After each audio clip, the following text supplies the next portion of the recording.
my name is Gina Cohen, and this is my series called Why Art Works. I'm a classically trained sculptor, and by day I make realistic prosthetics for amputees as an anaplastologist, and when I'm not at work, I'm a mom to 5 young kids. I've loved art my whole life, and my art education has really helped me better understand why certain pieces stand out. And with this series, I hope that I can share some of that with you. So let's start off with artist I just discovered. Her name is Soey Milk. She is so great, and this is one of the great things about the internet is the access to different types of art.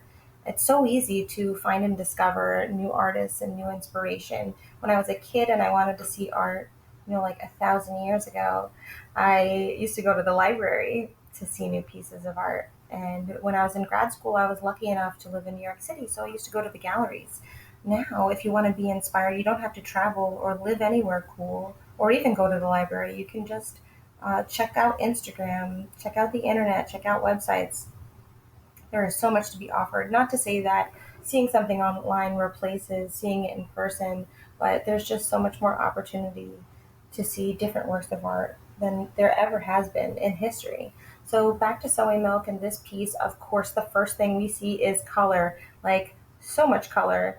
Color is so important to a piece and it completely changes the piece. In fact, she did a drawing at some point, the same composition. I don't know if this preceded or came after, but you can see how different these two pieces are by all this color. This is a huge piece. It's 60 by 48 inches, and it's like a color tornado, but it's so amazing.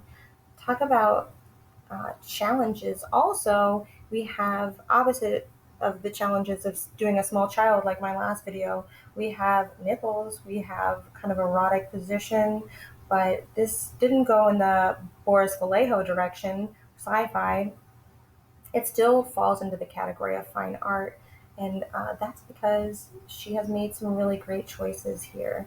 And those choices most likely come from her being a well educated, trained artist.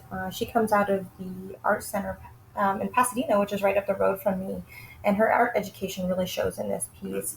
Two things that stand out for me: simplification and composition.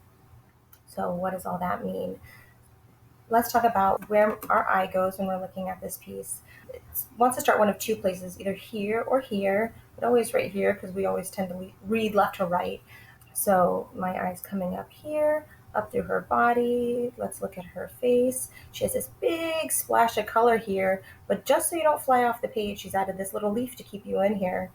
And then back down around to this figure, through, and I might go over here or down here, and then just these delicate, oh, she's just got straps, right? Nope, that's a very intentional placement to keep you here. The heel really grounds the piece and back up around.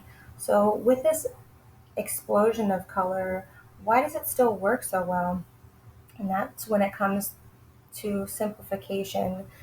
When I look at this background, I see a lot of color, but the reason why it stays in the background and the focus remains on these ladies is, let's pull this, see if we can zoom in here.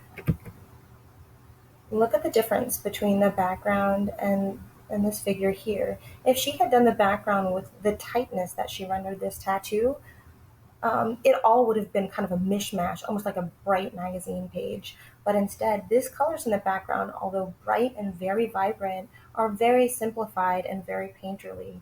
And that is something that separates this piece from something that isn't such a fine work of art. She's awesome. Rockstar. Love it. Hope you guys enjoy. Until next time.